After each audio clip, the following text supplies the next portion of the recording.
Perfect. So hello and welcome to today's webinar, part of the Embracing Global Markets webinar series.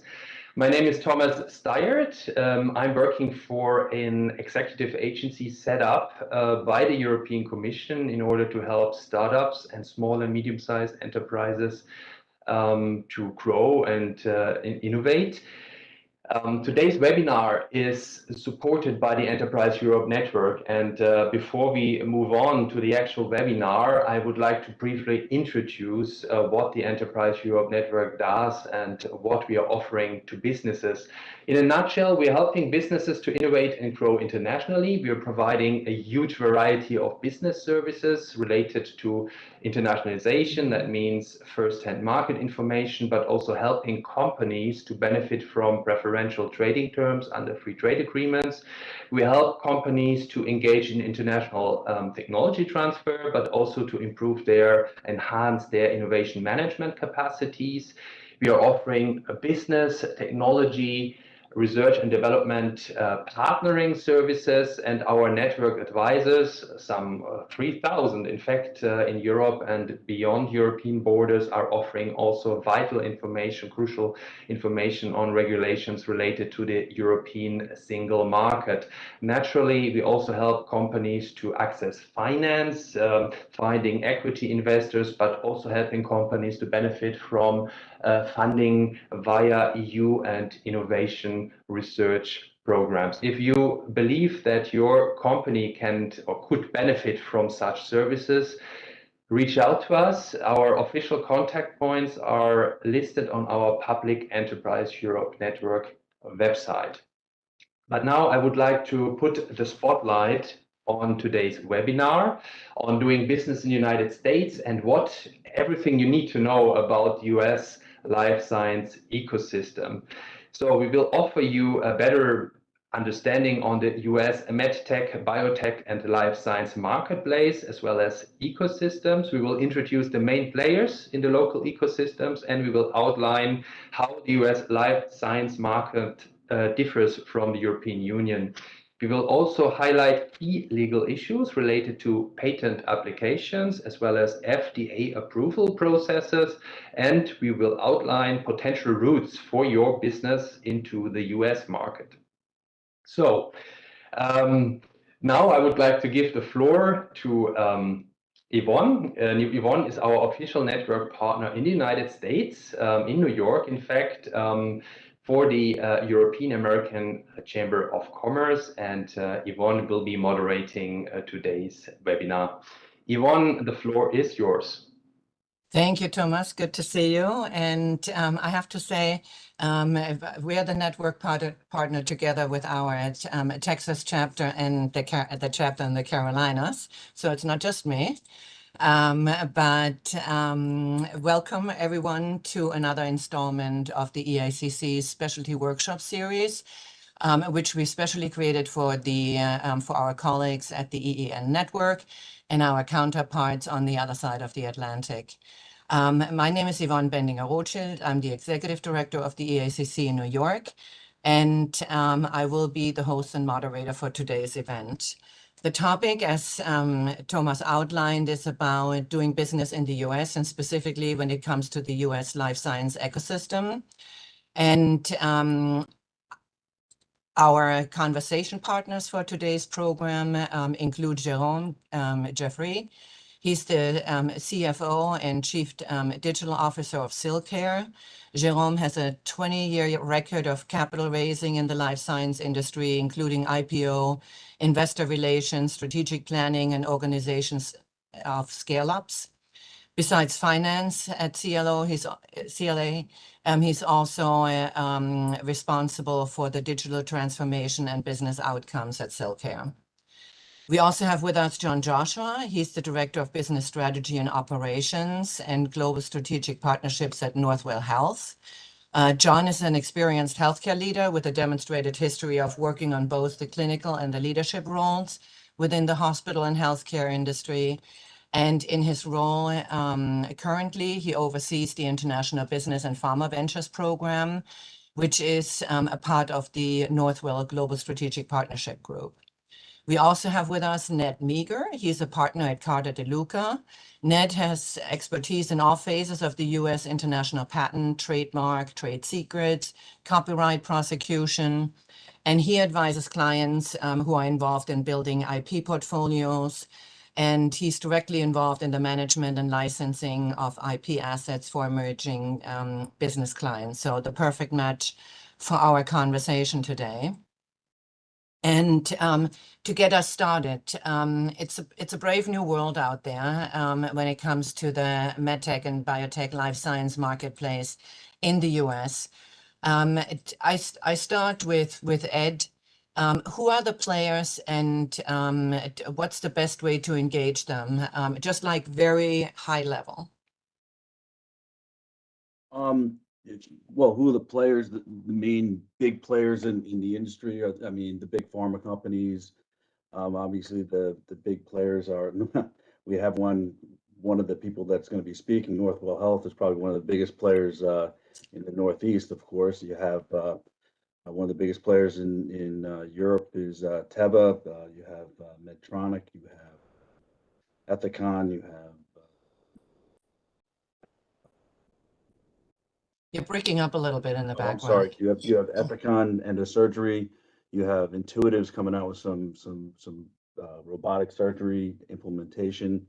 You have those are the main players that are really coming up with some novel and some really novel and groundbreaking technologies that are going to revolutionize the medtech and surgical industry in the next 10 years.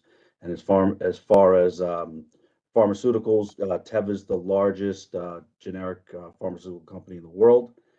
They're actually a client of ours, and we do a lot of work with them. And I'm going to be talking about later on. I'll be talking about some specific governmental policies and regulations that you're going to have to walk through when entering into the United States, as far as what specific regulations you're going to have to comply with as you come into the United States, as far as 510Ks and ANDA and Orange Book, and specific regulations you're going to have to comply with as you enter into the United States, as far as pharmaceuticals and medtech.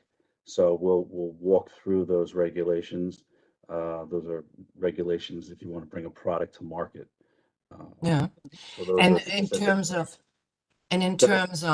you know, when I'm coming from Europe, you know, to the US, and I want to, you know, to enter the life science market, whom do I need to deal with? Whom would, you know, should I be looking, you know, to be in touch with, or, you know, who are some of my entry access points for the market?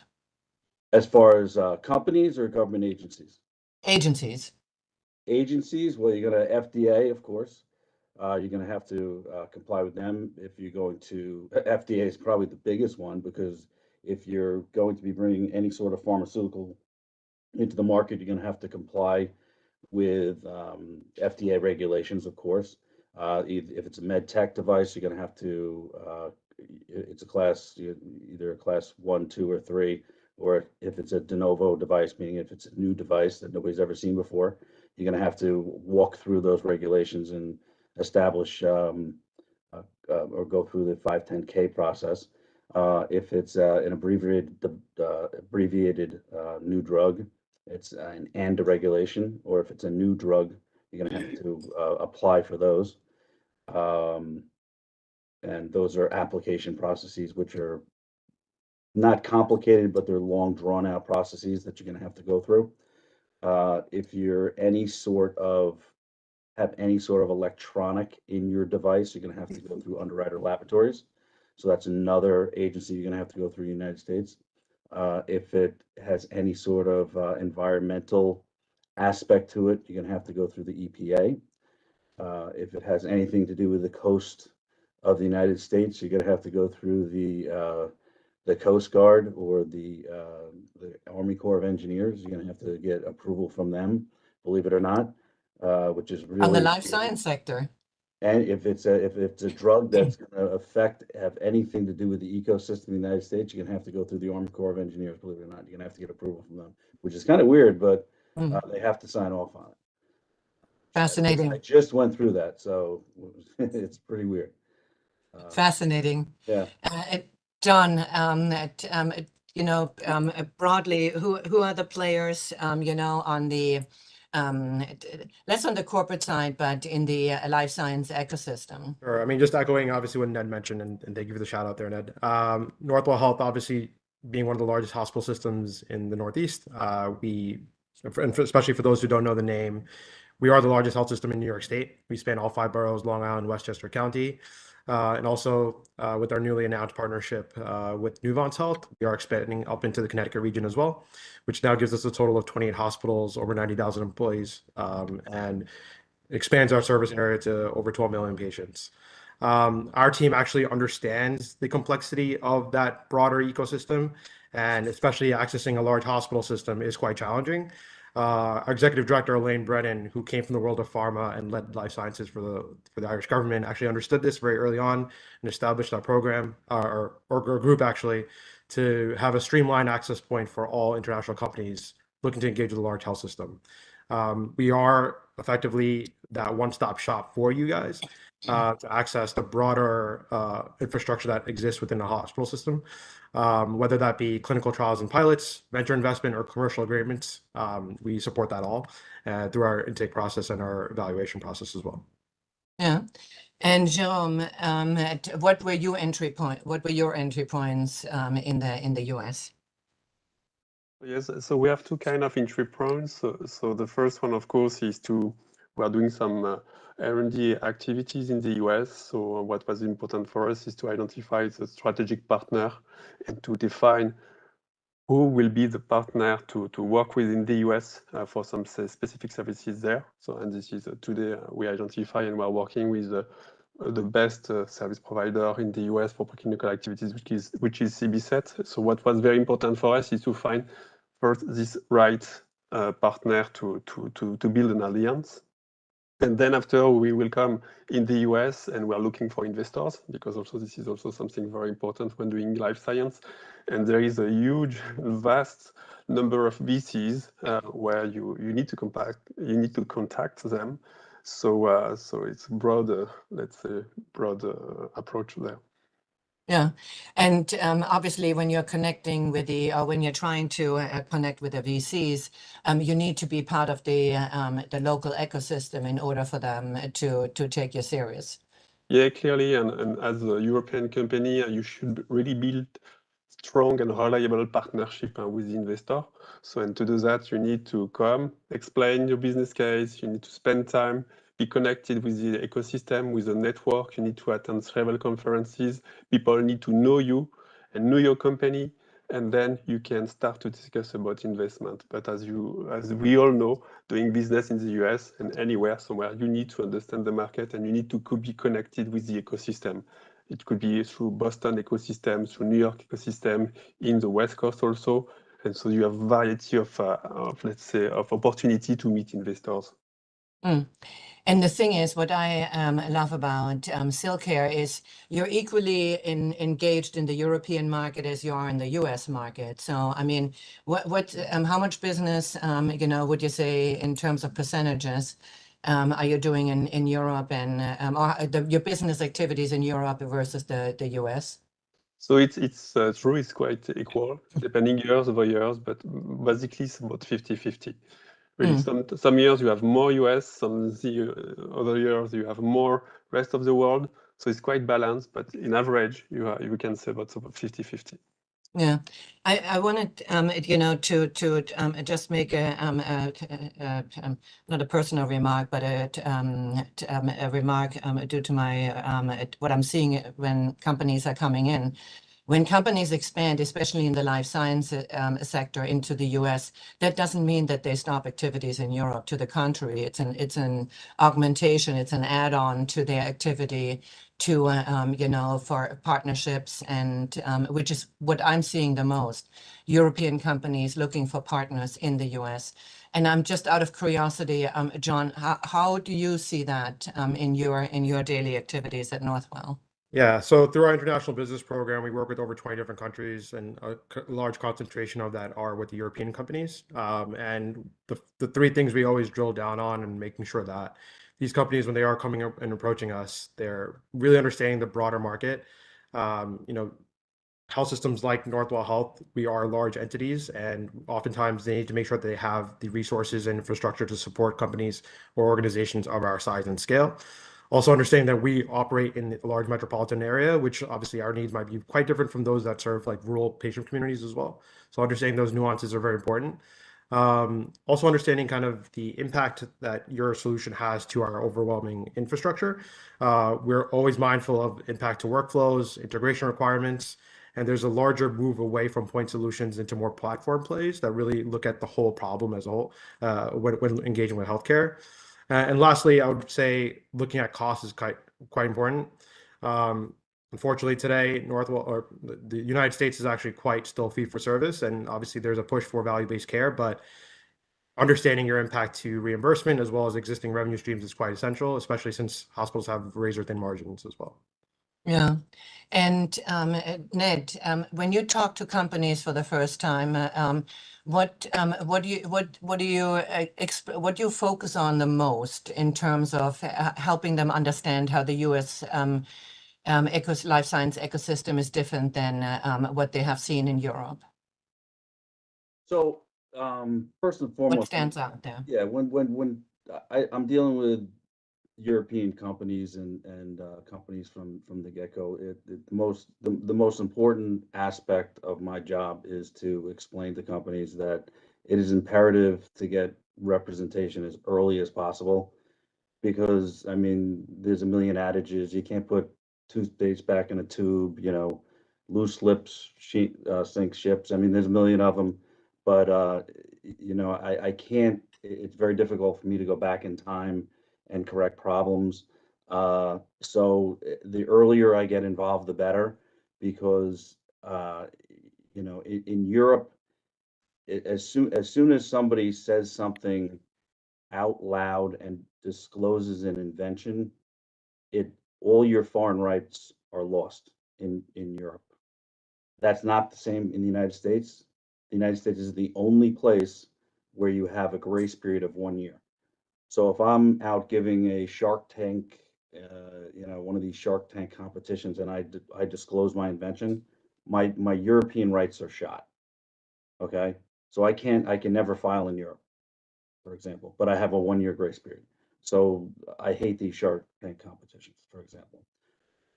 So I tell companies never to do this. So, but in the United States, you have what's called a provisional application, where you can file these provisional applications and you can stockpile them, and then after 1 year, you can convert them into what's called a non-provisional application, or what people know as a formal patent application.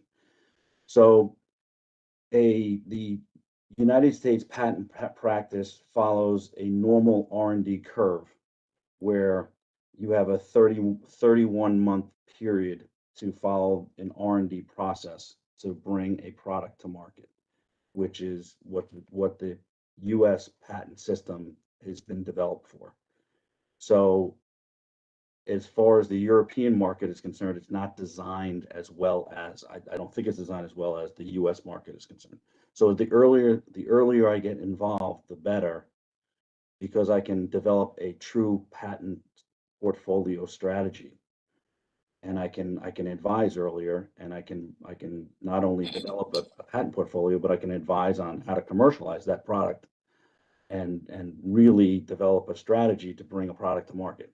Where it's in Europe, it's not as well thought out of, and it's not as convenient a patent system as it is in the United States, because it's not as user friendly, because you can't really file. It's more difficult to file cons. It's more difficult to keep patents alive. And one of the key advantages of the United States is your portfolio is the issued patent. When you have an issued patent, that's what's called a shield. So you're shielding your competitors. You know, you have an issued patent, and your competitors see your issued patents, and they try to design around that. But a key aspect to your patent portfolio is not your issued patents, which act as your shields, but your patents that are still pending. And in Europe, it's difficult to keep patents still pending, but in the United States, that's a key aspect, is keeping your patent pending, which is very easy to do. And they act as your swords. So when a competitor comes out with a product in the United States, I have all these patents that are still pending that I can manipulate to go after the products that they just designed around the issued patents, and I can manipulate those pending applications to draft new claims and go after their products, which is very convenient in the United States. In Europe, it's not easy to do that. So in the United States, that is a huge advantage in the United States. So in Europe, that's not easy to do. So that is something that is very foreign in Europe. That's not something that most Europeans know how to do, and most European firms can readily do. So that's something that's lost for a European company. They don't really understand that. So that's something that I try and teach European clients, that as far as a patent strategy when they're coming in, that you want to keep patents alive as much as possible and develop this portfolio of pending applications that you can go after competitors and have this stock of pending applications that are just sitting there. And when competitors come out with products, you just draft new applications and new claims, and you go after your competitors. And that is a key aspect that is just literally lost in European patent practice. I mean, I absolutely second your assessment of get advice early. I see it quite frequently, and not only in the life science market. Oh, it's too difficult, or it's too expensive to get advice, to hire a lawyer in the US. You know, I rather try myself and then see how it goes. I can really advise not to do that. If you do it right, it's really not expensive, because provisionals are not expensive. And then you file the one PCT, and you have 31 months. You don't have to do anything. Yeah. You can file one application and wait 31 months and literally do nothing for 31 months. And it holds true not only for patent lawyers, or it holds true for any kind of advice, tax, Right. you know, and other legal advice. Jerome, you also started with a patent strategy that you know, was pretty clever, and then built your or at least that's what I remember. Built your US market entry around that. Do you want to talk a little bit about that? How you tackle that? Yeah, it's very important. As Ned mentioned, IP protection is key, especially in life science. There is no doubt. So this is something clearly you need to anticipate as much as possible in Europe and in the US. And Ned is the expert. I will not go too much on this side, but it's critical, especially when also you want to attract investors. So you need to have a strong and robust IP. So this should be clear.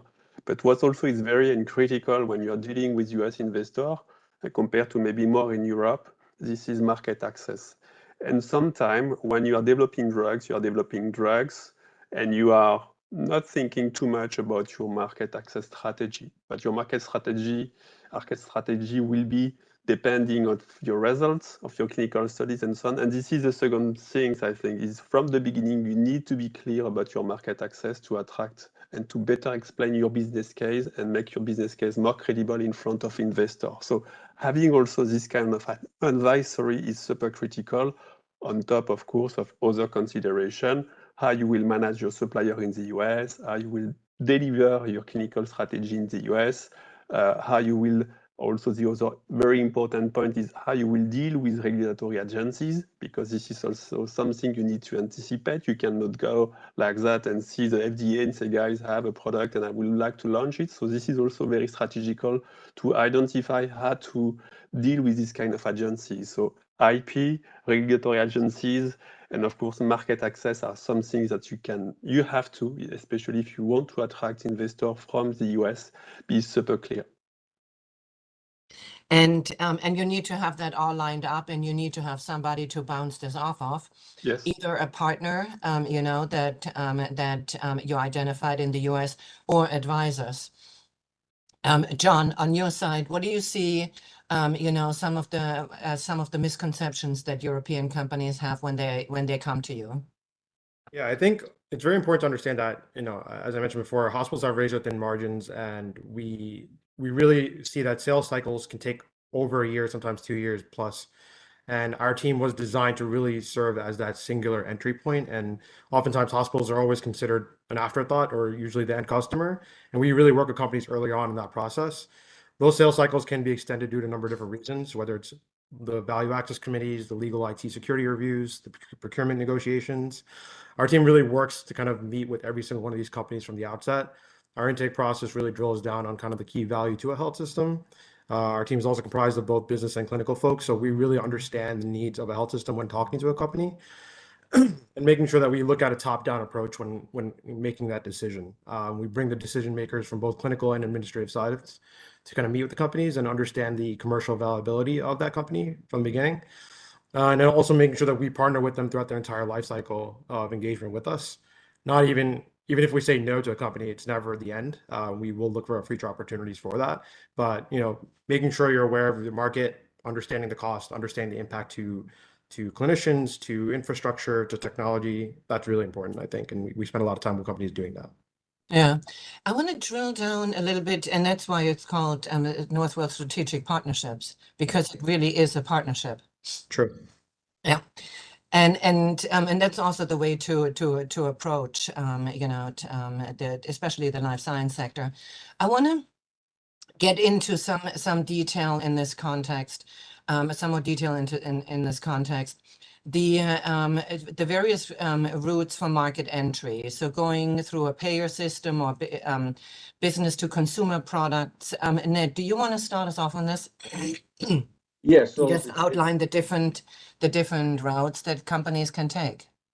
sure, but it's extremely important to take one step back, because this is something that is so confusing to a lot of people. And I have to say this because every lecture I give, it's one of the biggest points of confusion from patent law. Just because you have a patent does not mean that you can make your product. I'll say that again. Just because you have a patent does not mean you can make your product. Patent does not give you a right to make your product. So you have to clear your products.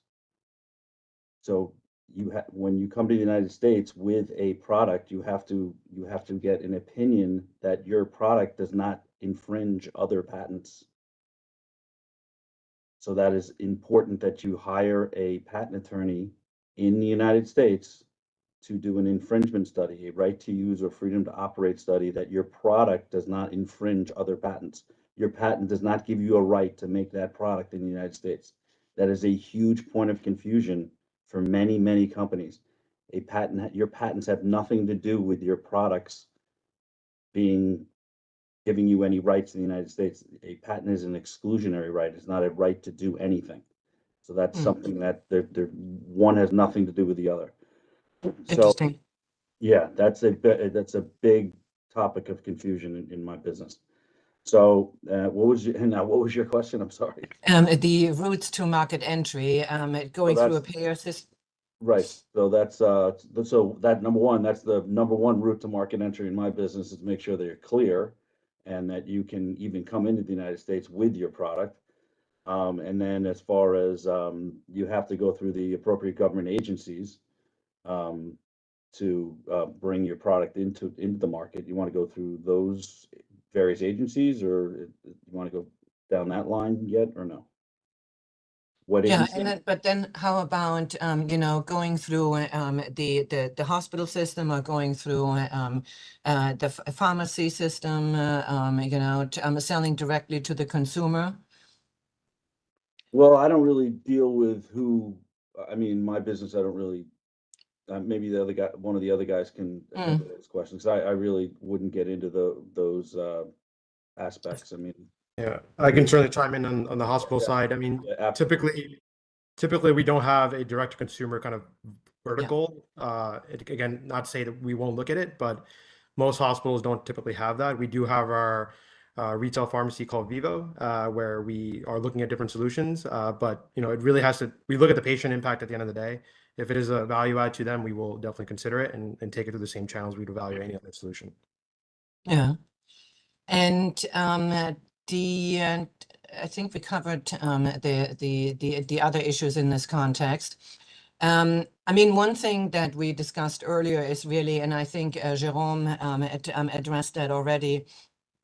It's really be prepared, and when you come, have a clear ask and know what you bring to the table. I don't know if any one of you, you know, maybe John, if you want to just address that really briefly, you know, in terms of what you're seeing when you're working with companies. Yeah, I think, you know, when it comes to, as I mentioned, there's a nuance to hospitals, and it's not just this one entity where I think a lot of European companies probably are used to that singular institution. It's very important to understand that health systems can vary quite a bit based on their size, their region, what they're designated as, and as well as ongoing initiatives. For instance, you know, we are going through our Epic transition right now, which is our EMR system, and we're really being mindful of solutions that we look at on the digital side of things, which, you know, could either be an additive, a duplicative offering. We want to make sure that it is a net benefit for us. And obviously, as the rise in AI, we're seeing that come up. Health systems across the board are looking to see how we can leverage those technologies to make sure we improve patient care, clinical workflows, as well as like reducing unnecessary expenditures and things that we don't need to do. And I think areas that, you know, we should really be considering is instead of offering these point solutions, which make sense in your regional kind of area that you operate in, is really looking at it holistically and making sure that it's impacting us on a broader platform perspective, and being aware of all the nuances. Another thing, as a clinician that isn't typically probably found in the European markets, U.S. hospital systems operate with more than just doctors and nurses. We have the advanced practice providers, we have allied health clinicians, and there's a number of other folks in U.S. health systems that are impacted by their offerings. So it's important to kind of be mindful of the broader end users there. Yeah. And sorry, I want to drill into this as a New Yorker, and I've been to Northwell as a patient. You also have you said you're you know, you don't have the same setup or you're very different from a rural health system. But if you think about during COVID, I think you started these local, you know, don't go to the emergency room, go to a small. I don't even want to say it a clinic. It's almost you know, how do you call them? Urgent cares. Yeah, but it's you know, looks more like a corner store. You know, you go in and you have a doctor on hand, you have some nurses on hand, and you keep your I mean, it's primary care, I guess. Do you want to talk a little bit about that? Sure. I think the context of COVID is quite unique. Obviously, our CEO, Michael Dowling, was at the forefront of making sure that Northwell was a place for safety and support during that time. With respect to what you're referring to, I believe it's the urgent cares that you're referencing there. But you know, Northwell Health, we cover the full breadth and scope of New York State. You know, we're on all 5 boroughs, Long Island and Westchester County, and as I mentioned before, we're moving up into the Connecticut region. Care in all those areas look different, and we need to make sure that we're available for those patients across the board. Whether it be accessing one of our Go Health facilities, like as you mentioned, our primary care offices or specialty clinics, you know, we're there for you, and we also have an expansion into the virtual care side of things as well. So, you know, when we're looking at innovation at Northwell, it's truly making sure that we're able to provide care to patients no matter where they are in the comfort of their homes or at one of our facilities. But in the context of this webinar, it also offers additional route to market entry for the companies that you're screening. Sure thing. Yeah, and that's designed from the outset of what we're from our engagement. So we will look at companies and kind of their hopeful intended outcomes there, and make sure that we are factoring that in. A lot of these companies can be earlier on, but we want to make sure that we offer the full breadth and scope of what Northwell has to offer. Yeah, interesting. Let's get back to some of the legal issues. Annette, we talked about patent and IP. How about what should our audience know about the FDA approval process? So, so when you're entering into the FDA approval process, there's two avenues. It depends on which way you're coming in. If you're coming in with a medtech device, you're going to be going through what's called a 510(k) process, where there's and I'm going to do a broad stroke here, but the 510(k) process, you're either going to be coming with there's three classifications. There's a class 1, 2, and 3, where basically a class 1 device is a low risk, moderate risk, and high risk. And then there's a de novo device where nobody's ever seen it before. And then you get different levels of, you get different certifications at each level, and there are obviously different costs involved. There are different lengths involved, and so a de novo device is going to be the highest scrutinized device because nobody's ever seen it before, and it's going to cost the most. Probably going to cost, in terms of fees, it will probably cost upwards of $500,000 to $750,000 in governmental fees, not even clinical trials and stuff like that. A class 1 device might cost $100,000 in fees, in governmental fees. And you'll get, but everything will be scrutinized. You'll have to, including your IFU, which is your instructions for use, on your device. So when somebody opens up the packaging of your medical device, you'll see an instruction for how to use it. And even that will be scrutinized by the FDA. And every single word in that instructions for use will be scrutinized. And you'll have to literally every word will be scrutinized, and it'll have to be perfect. And that is litigated, believe it or not, down the line, that can be litigated. So that's as far as a medtech device. And as far as a pharmaceutical, that goes through a different part of the FDA, and it depends on what it is. If it's a new drug, it can go through. If it's a new drug, it's a new drug application, which is an NDA application, and that'll go through a different division of the FDA. And if it's so that'll go through a different division of the FDA, but that's for companies that are coming out with like a branded company, like a Pfizer will go through that process. Teva, most of Teva's drugs, they're a generic drug company, and they'll do what's called an ANDA, which is an abbreviated new drug application, where they're taking a branded drug and they're going to make it a generic version of that. So after the patent expires, they're going to make it a generic version of it. And the advantage to that is what's called the Hatch-Waxman Act. It's in the public interest to take a drug that was super expensive and now make it a generic drug because it becomes cheaper and it's for a public benefit. So they will grant the first person to go through this abbreviated drug application. They'll give them 180 days worth of exclusivity for the first applicant to get through this process of this abbreviated new drug application. And it's a very complicated process. They'll give them 180 days worth of exclusivity, which does not sound like a lot, but it's billions of dollars, believe it or not, to come out with this abbreviated new drug. And it's a generic classification of it. And then they come out with this generic version of the drug. So that's a whole new type of drug, and that's the generic version of the drug. And then everybody else after that is still an abbreviated new version of the drug. So that's another type of drug application. So that's another version of the FDA. So you have to go through those two classifications of drug, and that's under what's called the Hatch-Waxman Act. And they're just applying through the FDA through these different processes. and you have to go through application process, and they're long drawn out processes, and then there's lawsuit after lawsuit after lawsuit, and it can get very, very complicated.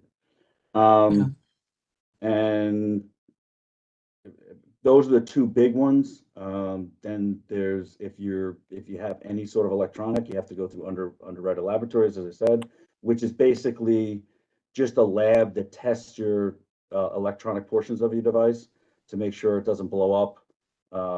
And that's a pretty simplified process. It doesn't take very long. It takes about 2 or 3 months to you just submit it. You actually have to submit a working sample of your device to underwriter laboratories, and they literally test it, and they write a report and send it back. And you'll see on any device that has any electronic part, you'll see a UL, stamp UL on the bottom of the device. And those are the big ones. I don't know if there are any other big government agencies that you have to go through, but those are the big ones that I know of. Yeah. Yeah. John, when you're looking at, thank you for that, Ned. John, when you're looking at companies coming in from Europe, what kind of certification requirements do you expect them to have in order to plug into Northwell? Sure. I mean, that can vary based on the size and kind of the focus area of the company, but we do work with earlier stage companies that might be kind of earlier on in that process. But ideally, if they do have FDA clearance, then we can explore a number of different opportunities from a piloting standpoint, from commercial agreements. But without that, it's really going to be limited from a research perspective. And we work with every single company based on their respective needs. So it's kind of everything and anything they need. Yeah, that's a good start. Jérôme, do you want to comment on that? About your own experience? It's clear. I mean, so even when you are doing some services in the US, you need to have some, and if you want to have your drug approved, so you need to respect some specific rules. Also, some what we call GMP and this kind of things to ensure that what you provide is according to the FDA regulation. So there's a lot of regulation to be considered and to be anticipated.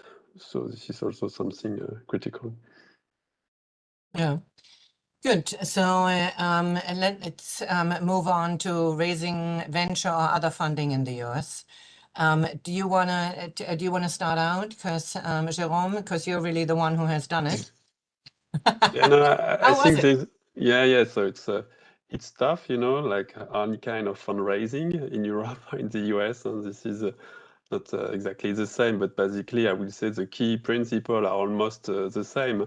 When you do fundraising, what is very important for you is to have a strong network with all the VCs, all the different financing bodies, which are public or private.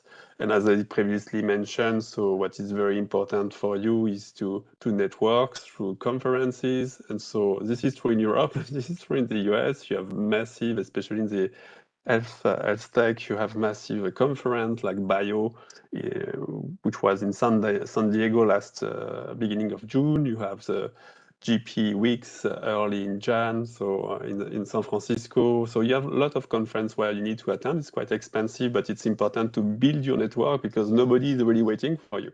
So you need to build your own organization. You need to build your own network with VCs and different bodies. And then after it's quite regular. So you're sending a lot of deck to a lot of VCs, all your contacts, and you start to exchange and you start to have meetings. But what maybe is more interesting is to understand a little bit more what is very different compared to Europe and the way VCs could address investment in company. What we can see today in the US, basically the ticket size are usually much bigger than in Europe. And VCs are more, let's say, willing to take risks, are more appetite for risk. And they also focus maybe a little bit more on science, on cutting edge, I would say, science, breakthrough, disruptive innovation. And so this is something you can feel when you discuss and when you compare US versus Europe. What is also very important is you have more, let's say, a family office, I would say, in the US. So this is something also much more important in the US, and it's due also to the structure of the healthcare system. You can see really the difference between the EU and the US in terms of social security and this kind of things. And so this is also something very different, and this is not something we are used to. There is, of course, in Europe, but this is also something, a big market for family offices where you can get some fundings also. And so also what's happened, but it's true in Europe, but also in the US, for some investor, it will be important for them that you operate from the US. So sometimes they could ask you to do some business directly from the US. And this is also something you can see in Europe. Sure. And so this is also, what is very important to understand is interacting with US VCs, the way you communicate to them could be a little bit different. So you need to consider, I would say, also the cultural approach when you are dealing with them. It's different type of presentation, different information you can share. And as usual, let's say, you need to understand the need of the VCs in front of you and to sell the right stories. So I don't know, even if you're listening to us. Yeah, interesting. And also thank you for making the comparison between Europe and the US. John, what do you see? You know, you're on the other side. You are a potential source of funding for companies. What are their conceptions when they're coming out of Europe Right. versus the US companies you work with? Sure thing. So yeah, our team does, you know, work quite a bit with our internal holdings group. So Northwell does have a venture team, and we serve as a pipeline for them. But that really follows the same process that we look for anything else from a commercial engagement standpoint. It comes down to making sure that your data is applicable to the U.S. markets, that you know you have clinical buy-in from our stakeholders. We take you through our intake process. We'll make sure that we bring in the experts at Northwell to kind of weigh in on it. And you know, while we're not the biggest check size there, it all comes down to applicability and making sure that you know it makes strategic sense for us to invest, and that's where Northwell Health helps. And in terms of the you know, the expectations that companies have, do you find them similar to the companies you're dealing with from the US? I think it comes down from a pacing perspective, because you know things here don't happen fast, unfortunately, and we want to make sure that when we are investing in a company, we stand behind their offering, and we need to get our clinical support, we need to get our stakeholders involved, and that's one thing I guess startups in general that are used to operating very quickly when engaging a large health system like Northwell or other entities like us. It does take time, it's not fast, and we just want to make sure we're crossing our T's and dotting our I's. Yeah, that makes sense. And I second Jérôme's the assessment about the family offices. It's just a different level here. And I think in general, it's the message is find partners, put yourself out there. I remember at the beginning when I met Silcare's founder, she was really everywhere. I mean, there wasn't a conference that she didn't attend. She was really on the road the entire, you know, all the time, you know, networking. She joined the EACC and she was really out there to meet everybody she needed to meet, which is, you know, which I think is half the battle. Ned, do you want to talk just briefly about working with family offices, working with venture funds? I know it's not exactly your legal expertise, but just broadly, you know, what some of the issues are that companies should look out for. Oh, we work with VCs all the time. We do a lot of energy work. You know, with startups, you know, we work with startups all the time. You know, so for example, we'll go in and we'll do both sides. We'll look at a company's IP portfolio and assess whether or not it's worth investing in, or whether it's worth taking over the company, or from one side, or on the other side, we'll do a landscape study of 4 or 5 companies and see which one somebody wants to, which is the best player. or on the flip side, we'll try and build a portfolio for a company for acquisition. So we do both. So that's And that's again the other thing. And I'm glad you mentioned that, because so finding a partner is one thing, but then really, and not every a startup is going to look for an exit, but you really need to have a strategy. You need to have the patents in for your valuation, but you also need, to look at this strategically and get help, to plan ahead. What are you going to do next? What's your 5-year plan after you found the partners? And well, that's something I wanted to touch on, because one of the biggest issues is you have to plan an exit, and you have to, just because you get your first patent and you issue your first patent, the next step I tell people is, oh great, you came out with your first product. Well, guess what? Now you need to design it better, because that's what your competitor is going to do. So you need to be your competitor the next day, because your competitors, that's what they're going to do. They're going to see your product and they're going to try to design it better. So you need to be your own competitor, or you're gonna fail. And that's how you become successful. So yeah, for sure. So keep For sure. inventing, keep iterating, keep inventing, keep becoming better, and keep inventing. I mean, that's how you become successful in a marketplace. Yeah, without a question. Both in that, I think that rule holds true for Europe and the US. Everywhere. Yeah, exactly.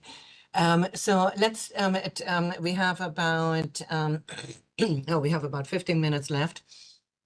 Engaging with the health system. John, what are some of the best practices, rules of engagement you would like to share with our audience? Yeah, I think I touched upon it a bit earlier, but we do work with companies of all sizes and scales, and we make sure we spend a lot of time up front to make sure that every company is really set up for success. Our intake process really does drill down on that value that they provide to a health system. Again, we meet with every single company and making sure that they are able to articulate where their gaps are and being completely transparent with us. Again, we want to make sure that when we're putting you in front of our chairs of one of our divisions, that you have that one shot, and we want to make sure that you're able to communicate that value to them and looking at the full board. Another thing is also being mindful of the fact that, when we are looking to work with us, we're providing our key stakeholders, and the time they're meeting with companies is time that they're not seeing patients. So we want to make sure that every company coming through is respectful of that. And whether it looks at how does it impact the patient, how does it impact the clinician, being able to know your information is very valuable. A lot of times it doesn't clearly translate over to the US market when it's looking at, I mean, from my understanding of the European markets here, lots of value is driven from the primary care side of things, where for us it's really on the specialty side. We want to make sure we're reducing burden on our primary care providers. So that's very important. And then also from the perspective of collaboration, everyone wants to work with the big whales like Northwell. Sometimes it might be a little too early for that, and we make sure that we tell companies this, and this can save them thousands, if not millions of dollars, trying to access the market a little too early. And we work with them quite a bit to make sure that this might be a no right now, but let's reconnect in 6 months to a year to when you are able to sell to someone as big as Northwell. Yeah.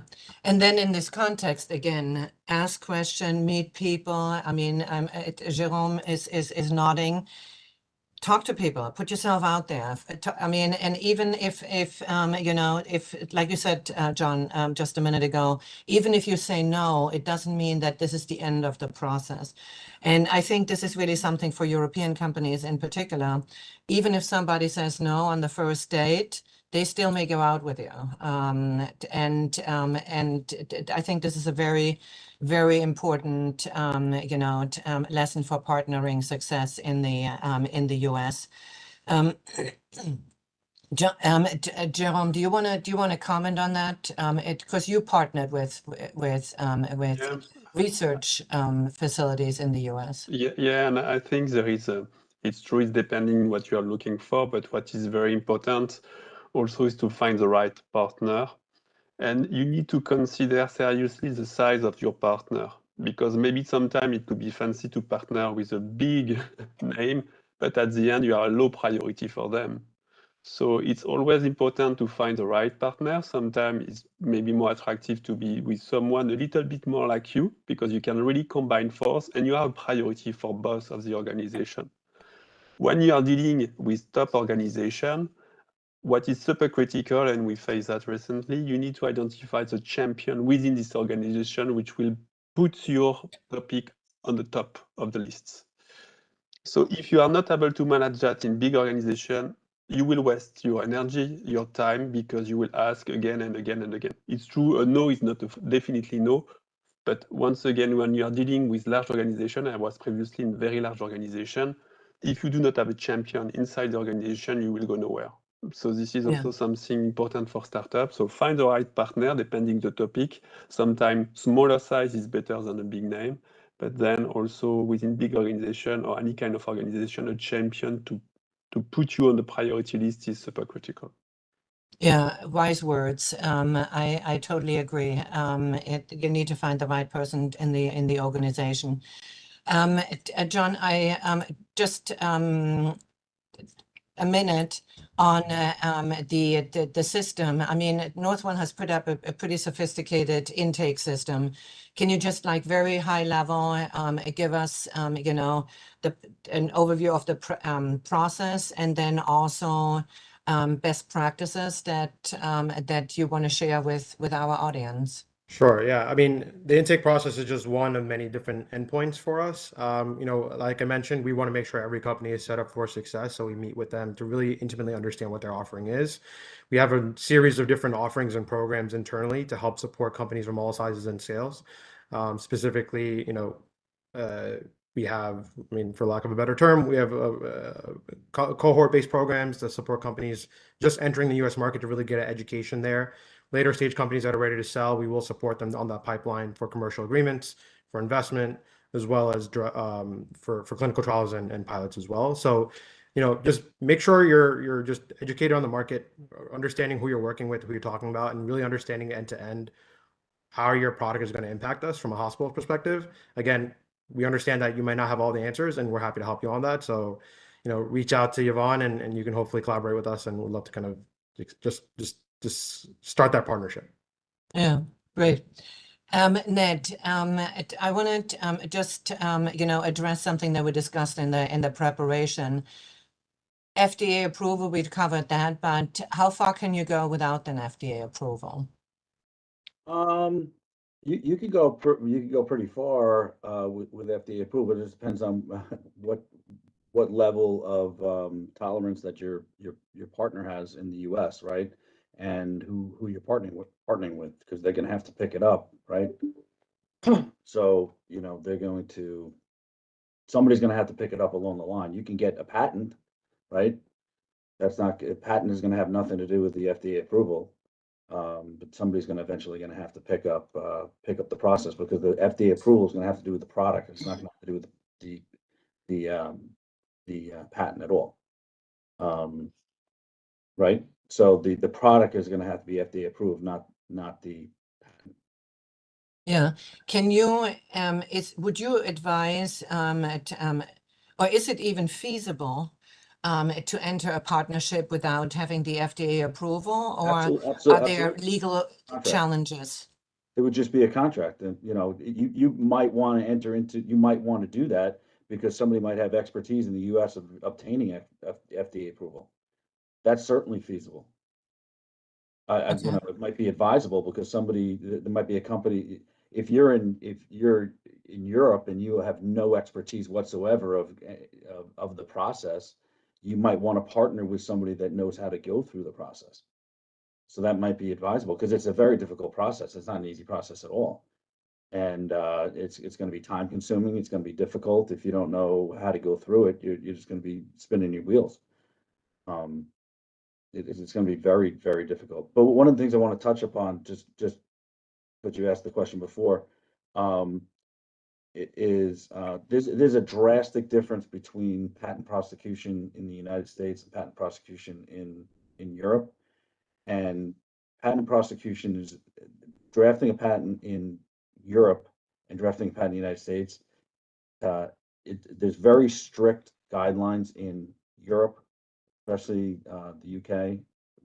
It has to be very strict. There's strict adherence to certain rules and regulations, and how it's interpreted in Europe compared to the United States, which can be very vague.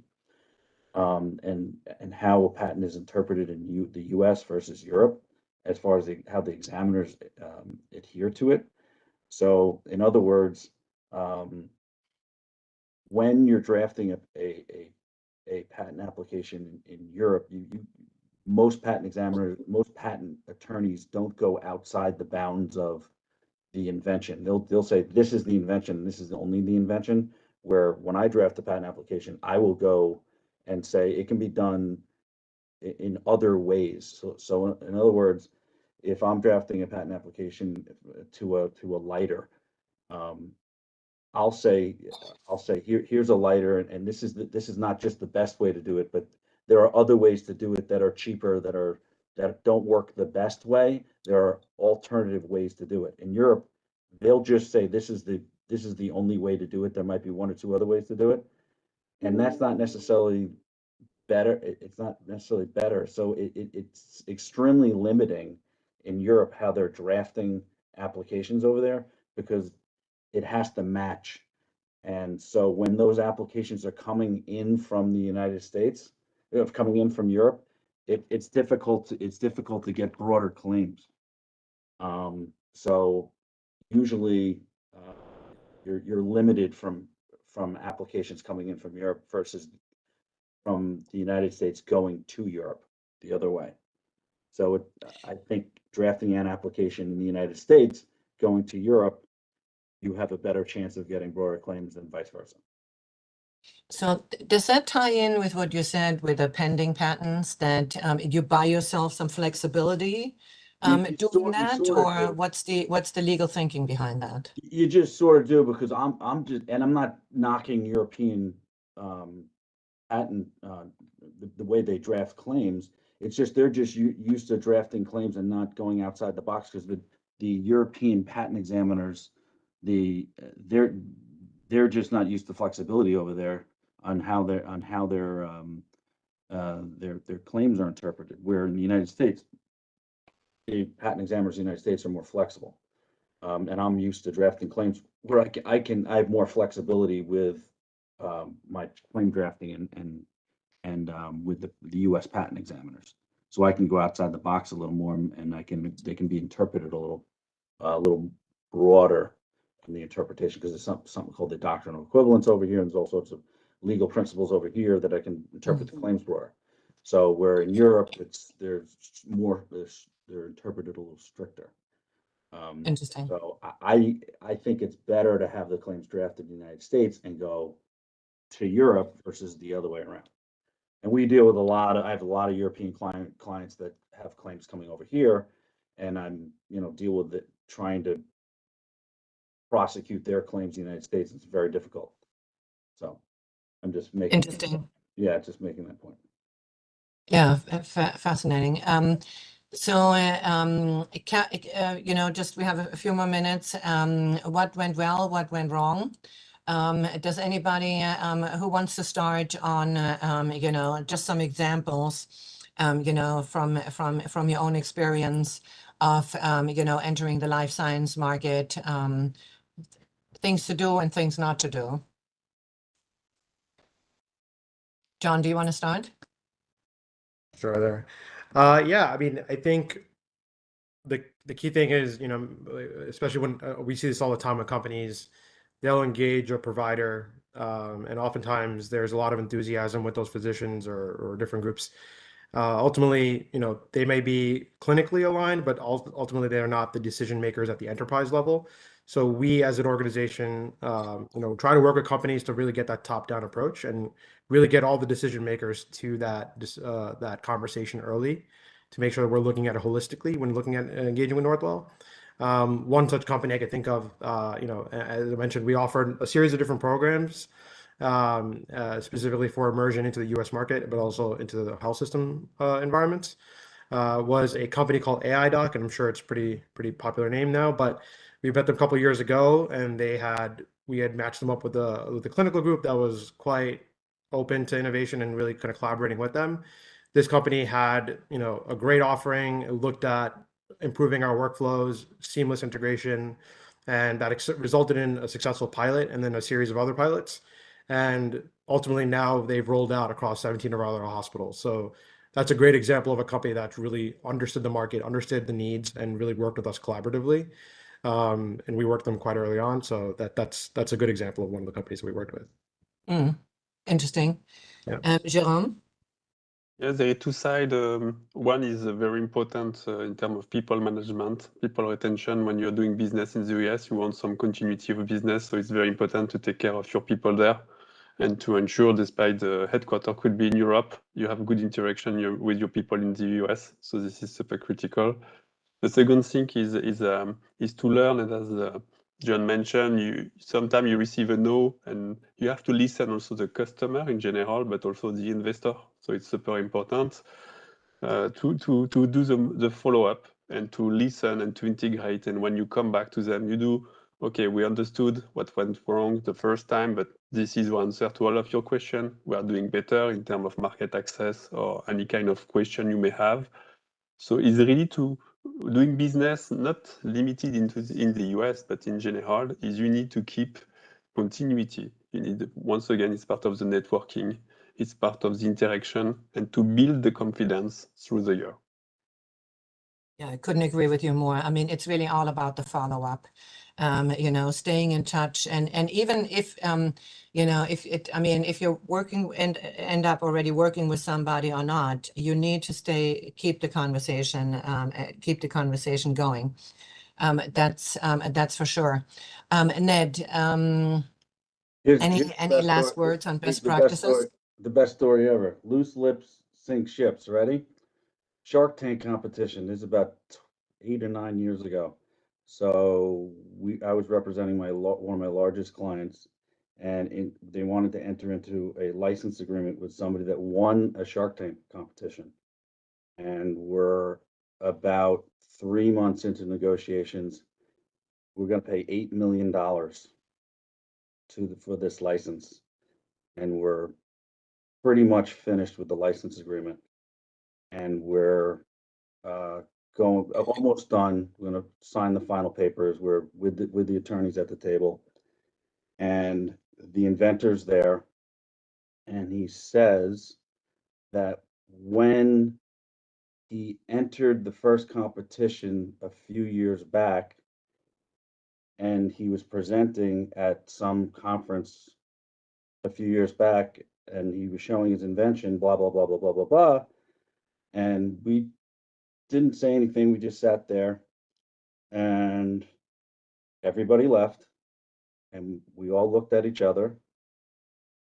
And does anybody know what that means? He disclosed his invention to the public prior to filing a patent application more than 1 year. So he destroyed all his rights to that invention more than 1 year. So he has no rights to that invention. So we never signed the license agreement and destroyed his rights. So he had no right to the invention. It was abandoned to the public. So he lost $8 million. So he never signed the license agreement. You would have been so much better off if there would have been an M&A deal, because that valuation just went down, huh? I mean, again, he entered a Shark Tank competition, didn't file a provisional application, filed it 2 years after his first competition. And that's the biggest point is you can't enter into these competitions without filing provisional patent applications or filing patent applications. I tell people all the time, you have to file a provisional patent application. It's just unbelievable, and everybody does it. I mean, I'm on all these committees and in the DEC and all these, and nobody does it, and it's amazing that nobody does it. And so again, loose lips sink ships. You have to file a provisional patent application, and as soon as you do that, the clock starts ticking in the United States for a year. But the day you do it, you lose your foreign rights. So you can't file anywhere in the world, but you can file in the United States, but you have to file within 1 year. But he didn't file within that 1 year, So he lost not only the foreign rights, but he lost the rights in the United States, and he lost $8 million. Wow. And everybody knew it. All the patent attorneys, like we knew it at the table, but his own attorney had no idea because he wasn't a patent attorney. And then he Wow. lost the deal. And they're like, "Why'd we lose the deal?" He said, "Well, he just said that he entered the competition." So he verified he's in the competition about a week later, and we pulled out of the deal. Well, I think those are going to be the last words of this seminar. Yeah, don't lose $8 million. Don't lose your patent or the right to your own product. Yeah, exactly. But it's the message. You know, get help, get advice early on. Start talking to network. Is is what I heard, and then be ready, be prepared. When you're talking to potential partners, follow up and follow up and follow up some more, and make sure you have the right advisors around you. I think with that, we have come to the end of our webinar. Thank you everyone for joining us on WebEx and also for the live stream. If you have additional questions, do reach out. My email is ybr@eaccny.com. We're happy to help. If you have additional questions, we can connect you with our panelists.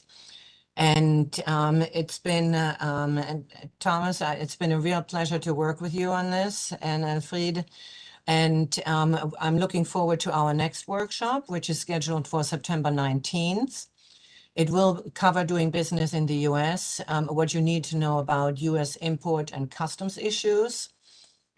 Also a very, very important topic, especially in today's political environment and in the light of remaining supply chain challenges.